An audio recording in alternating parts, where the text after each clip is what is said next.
할렐루야. 오늘은 우리의 그 사역 가운데 우리가 꼭 경계해야 될 은사 깡패에 대해서 좀 말씀드리겠습니다. 성령 사역에 우리가 항상 이 하나님의 사역을 오히려 회방하고 이 하나님 앞에 그 해를 끼치는 그 은사자들, 은사 깡패들이 좀 있어요. 한번 우리가 집회를 갔는데 지방에 있는 한 목사님이 어떤 그 영적인 은사자 나름대로 신령하다고 해서 모셨다고 합니다.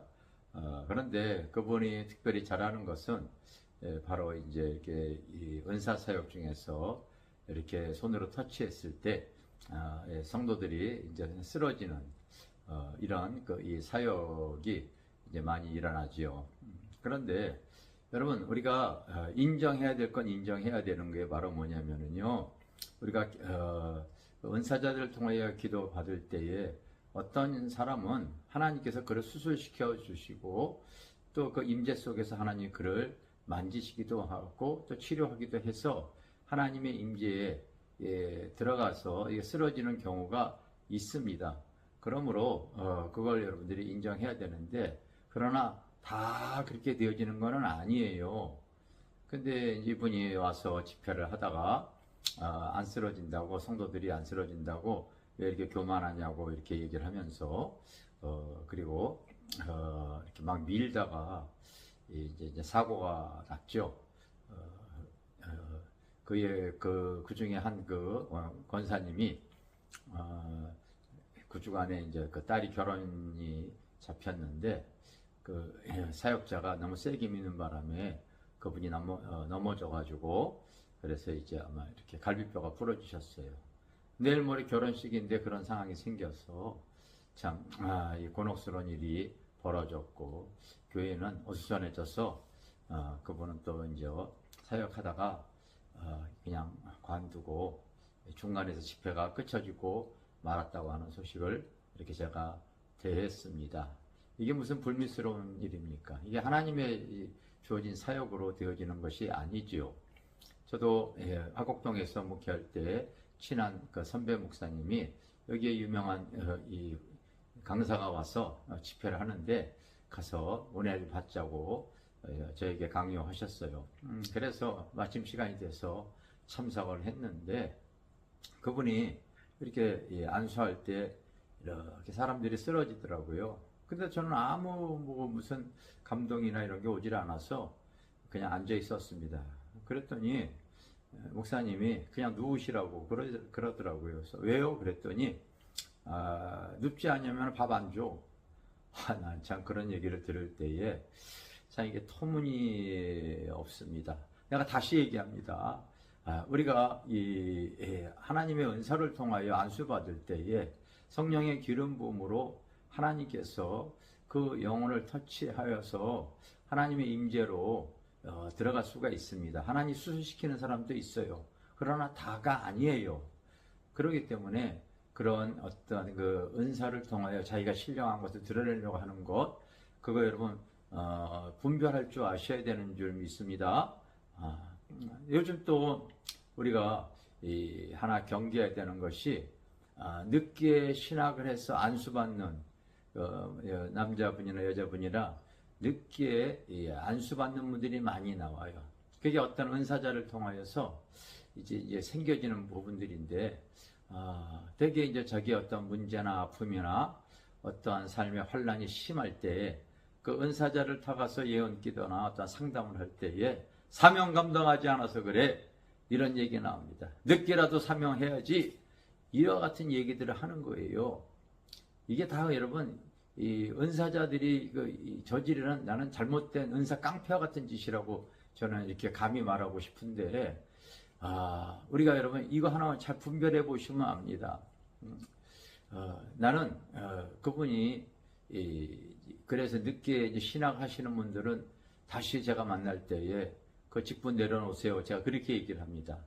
보통 50이 넘어서 거의 이렇게 어떤 은사자들을 통하여서 이제 신학의 길을 걸어가고 그럴 때에 거의 하나님 앞에 이 제대로 쓰임 받는 분을 제가 찾아보기 힘듭니다. 정말 힘들어요. 그래서 늦게 신학하시는 분들 이런 걸 한번 생각해 보십시오. 왜 힘드냐면요. 그 이전에 내가 50 이전에 내가 신앙생활을 하면서도 세상에 길들여진 나의 모습을 생각해 보십시오. 경건의 훈련이 전혀 안 되어져 있잖아요.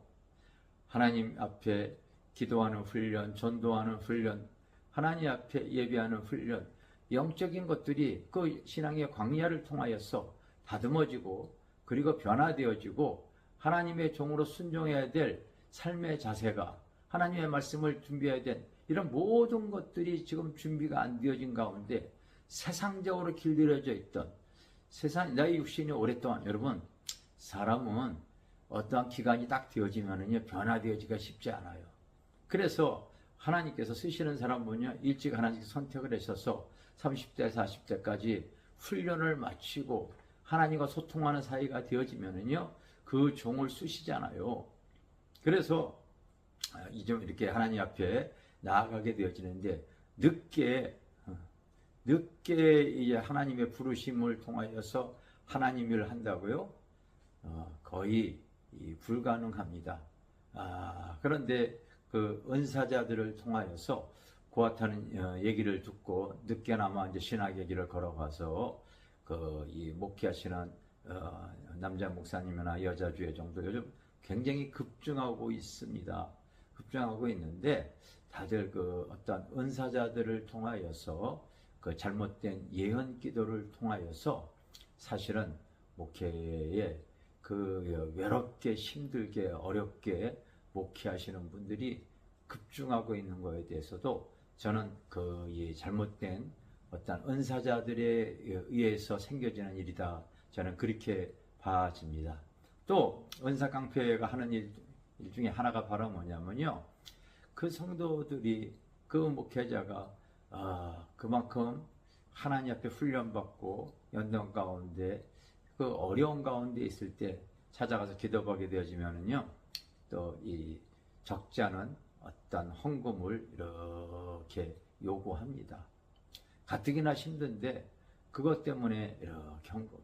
저도 제가 아는 목사님이 어떤 그 기도원에 갔을 때에 그 원장님이 헌금을 얘기를 하더래요. 돈이 없다 그랬더니 카드로 결제하라고. 카드로 고에게 그 헌금을 결제하고 와가지고 와서 갚을 돈이 없는데 이거 어떡하냐고. 참 이런 얘기를 들을 때에 참 마음이 찹찹합니다.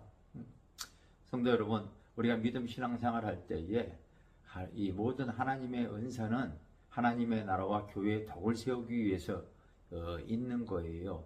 그런데 내가 힘들고 어렵고 공고할 때에 어떤 은사자들 살아갔을 때 돈을 요구한다고 그러든지 사명을 갖지 않아서 그래.